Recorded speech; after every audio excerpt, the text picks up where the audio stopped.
जय माँ भारती।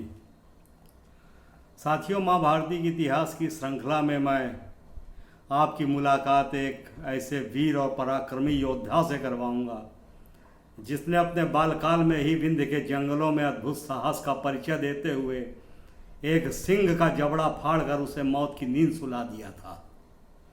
वो महापराक्रमी, महाशूरवीर, महायोद्धा, महाबलशाली और कोई नहीं, माँ भारती के मस्तक का ताज, मेवाड़ की शान महाराणा प्रताप था, जो कि समूचे भूमंडल के मानस पटल पर आज भी राज करता है। यह वह नाम है जिसके उच्चारण मात्र से भारतवंशियों की छाती चौड़ी हो जाती है। मेवाड़ के इस लाल ने इतिहास के पन्नों में अमरत्व की जो छाप छोड़ी है, वो छाप शूरवीरों और चक्रवर्ती सम्राटों से भरी इस धरती पर कोई और ना छोड़ सका। इस महातेजस्वी की महागाथा को लिखा जाए तो एक महाग्रंथ बन जाए, परंतु इस अतुलनीय योद्धा की कहानी मैं आपको 2 कड़ियों में सुनाने का प्रयत्न करूंगा। यदि तीसरी कड़ी भी हो जाए तो मुझे आप क्षमा करिएगा, परंतु इस कहानी को वही गौरव और वही सम्मान दीजिएगा जो महाराणा प्रताप को मिलता है। महाराणा प्रताप का जन्म 9 मई 1540 ईस्वी को कुंभलगढ़ में हुआ था। माँ भारती के इतिहास की इसी श्रृंखला में कुछ दिन पहले जब हमने आपको कुंभलगढ़ किले की सैर करवाई थी, तो महाराणा प्रताप की जन्मस्थली के आपको दर्शन भी करवाए थे। इनके पिता का नाम महाराणा उदय सिंह और माता का नाम रानी जयवंता बाई था। राजपूताना राज्यों में मेवाड़ का नाम अपना एक विशिष्ट स्थान रखता है, जिसमें इतिहास के गौरव बप्पा रावल, महाराणा हमीर सिंह, महाराणा कुंभा और महाराणा सांगा जैसे कालजाई योद्धाओं ने जन्म लिया। अपनी माता जयवंता बाई से इनकी वीरता और गाथा की कहानियाँ सुनकर महाराणा प्रताप बड़े हुए। इनको गुरुकुल की शिक्षा के लिए आश्रम में भेज दिया गया। बचपन से ही वह बलिष्ठ शरीर और कुशाग्र बुद्धि के मालिक थे। गुरुकुल के बाद वह विंध्य के जंगलों में स्थित भीलों की बस्ती में चले जाते थे, जहां इन्होंने छापामार युद्ध शैली में महारत हासिल कर ली थी। और शाम को समय निकालकर ये लोहारों की बस्ती में भी चले जाते थे, क्योंकि शस्त्र बनाने में उनकी काफ़ी रुचि थी और इन्होंने यह हुनर भी सीख लिया था। राजघराने के होने के बावजूद भी महाराणा प्रताप आम लोगों में आसानी से घुल मिल जाते थे। अपने मित्रों में वह बहुत लोकप्रिय थे। बचपन में लोग इन्हें कीका के नाम से पुकारा करते थे। शीघ्र ही अपने गुरु राघवेंद्र से अस्त्र शस्त्र की शिक्षा लेकर वह युद्ध कला में पारंगत हो गए। आचार्य राघवेंद्र भी महाराणा प्रताप की योग्यता पर गर्व करते थे। महाराणा प्रताप परम शिव भक्त थे। इनके कुलदेवता एकलिंग महादेव थे। यह मेवाड़ के राणाओं के आराध्य देव हैं और मेवाड़ के इतिहास में इनका काफ़ी महत्व है। मेवाड़ के संस्थापक बप्पा रावल ने 8वीं शताब्दी में इस मंदिर का निर्माण करवाकर एक लिंग जी की मूर्ति की प्रतिष्ठापना की थी। महाराणा प्रताप परम सनातनी हिंदू और जीवन पर्यंत उन्होंने सनातनी संस्कृति का पालन किया। वे सनातन धर्म के रक्षक और केसरिया ध्वज के संवाहक थे। उन्होंने आजीवन मातृभूमि की रक्षा के लिए तुर्कों से संघर्ष किया और जलालुद्दीन अकबर को छठी का दूध याद दिला दिया। वह एक कुशल राजनीतिज्ञ, आदर्श शासक, प्रजापालक और वीर योद्धा थे।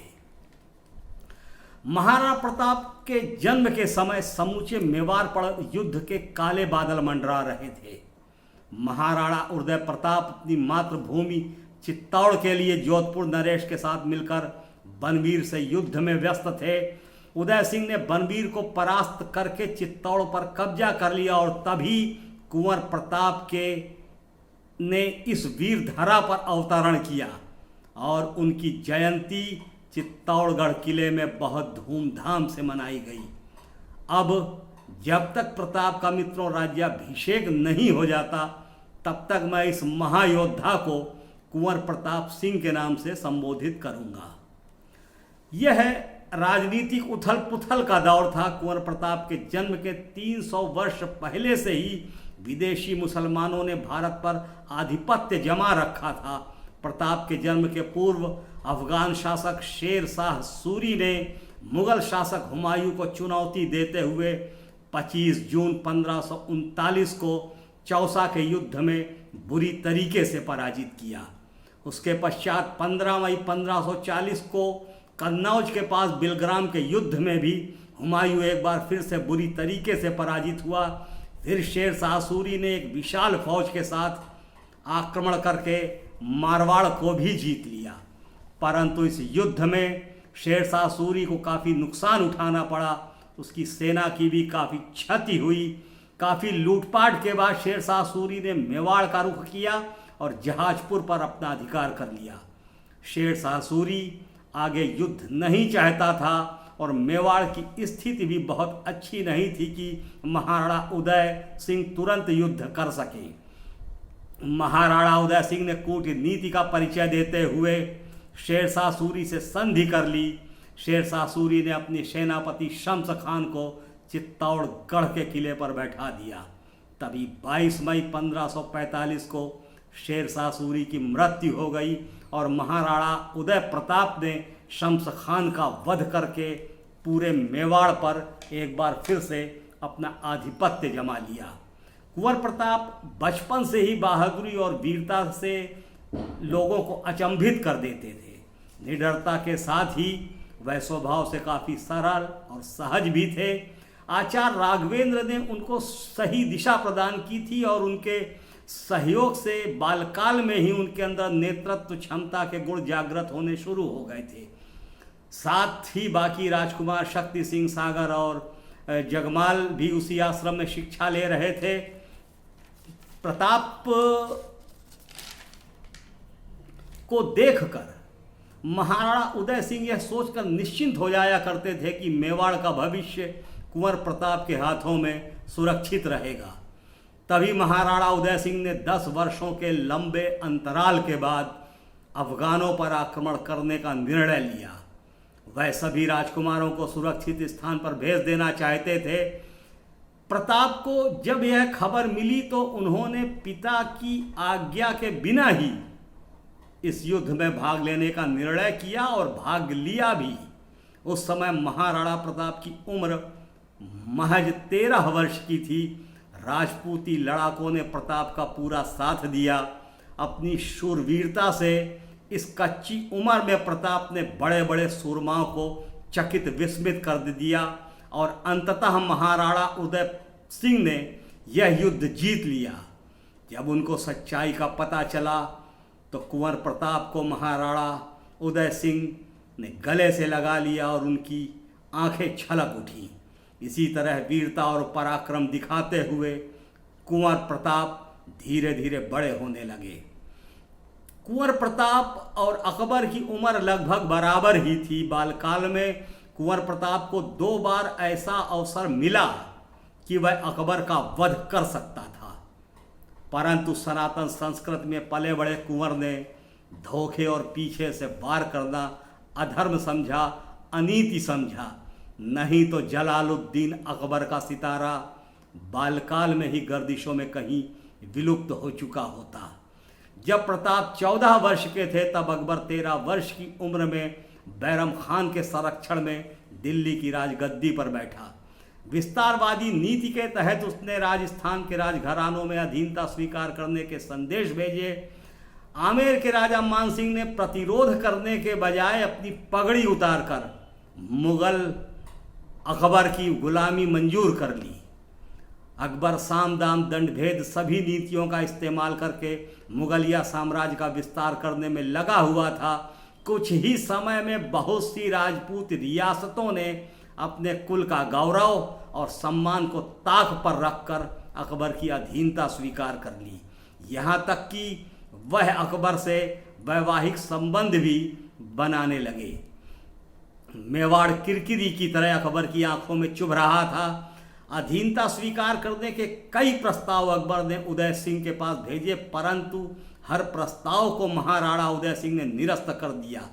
इससे अकबर क्रोधित हो उठा और 20 अक्टूबर 1567 को बैरम खान के नेतृत्व में एक विशाल फौज चित्तौड़गढ़ को फतह करने के लिए भेज दी।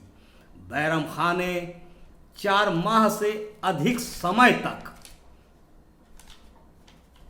चित्तौड़गढ़ दुर्ग पर घेरा डाले रखा। भयंकर युद्ध हुआ। मेवाड़ी शूरवीरों ने मुगलिया नरमुंडों से रणभूमि पाट दी, पर तोपों और आग्नेयास्त्रों से सुसज्जित इस विशाल सेना को मेवाड़ की छोटी सी सेना ना तो परास्त ही कर सकती थी और स्वभाववश ना ही वह उनकी अधीनता स्वीकार कर सकती थी। अपने सरदारों के विशिष्ट आग्रह पर कुछ चुनिंदा सैनिकों को लेकर महाराणा उदय सिंह किले से सुरक्षित निकल गए। मतवाले वीरों ने अंतिम सांस तक युद्ध किया। बहुत से राजपूती योद्धा इस युद्ध में वीर गति को प्राप्त हुए। चित्तौड़गढ़ अकबर ने जीत लिया। फिर शुरू हुआ मौत का नंगा नाच। चित्तौड़गढ़ के 30,000 नागरिकों की निर्मम हत्या कर दी गई। अपने सतीत्व की रक्षा करने के लिए उनकी स्त्रियां जौहर कुंड में कूद पड़ी। मुगलों ने भयंकर लूटपाट की। कुंवर प्रताप ने यह नरसंहार अपनी आंखों से देखा। तुर्कों के खिलाफ उसके हृदय में नफरत की ज्वाला भड़क उठी और उसी समय कुंवर प्रताप ने मुगलों से लोहा लेने की अटल प्रतिज्ञा कर ली। महाराणा उदय सिंह को उनकी पत्नी रानी धीरबाई बहुत ही प्रिय थी। उनसे उन्हें विशेष लगाव था। उनके रूठ जाने के डर से न चाहते हुए भी महाराणा उदय सिंह ने मोह में फंसकर जगमाल को राज्य का उत्तराधिकारी घोषित कर दिया। अपने इस अविवेकपूर्ण फैसले से उन्हें काफ़ी आघात लगा और कुछ समय पश्चात महाराणा उदय सिंह स्वर्ग सिधार गए। मेवाड़ की जनता प्रताप को ही उत्तराधिकारी समझती थी। महाराणा उदय सिंह के इस फैसले से मेवाड़ की जनता पूर्ण रूप से अनभिज्ञ थी। अंतिम संस्कार में जगमाल को छोड़कर सभी पुत्र चिता को अग्नि देने में शामिल हुए। राजपूती परंपरा के अनुसार पुराने शासक की मृत्यु के पश्चात राजगद्दी खाली नहीं रहनी चाहिए। उत्तराधिकारी अंतिम संस्कार में शामिल नहीं होकर राजगद्दी संभालता है। सामंत सरदारों और मेवाड़ की जनता ने शीघ्र ही यह बात भांप ली। सभी ने भारी विरोध किया क्योंकि जगमाल अयोग्य और भोगविलासी प्रवृत्ति का था। पाली के आखेराव चौहान ग्वालियर के सामंत कृष्ण चूड़ाव्रत ने जगमाल को सिंहासन से हटाकर कुंवर प्रताप को राजगद्दी सौंप दी। कुंवर प्रताप नहीं चाहते थे कि भाई भाई आपस में लड़कर उत्तराधिकार के लिए युद्ध करें। बचपन से ही जगमाल के प्रति कुंवर प्रताप को अटूट विश्वास और स्नेह भाव था।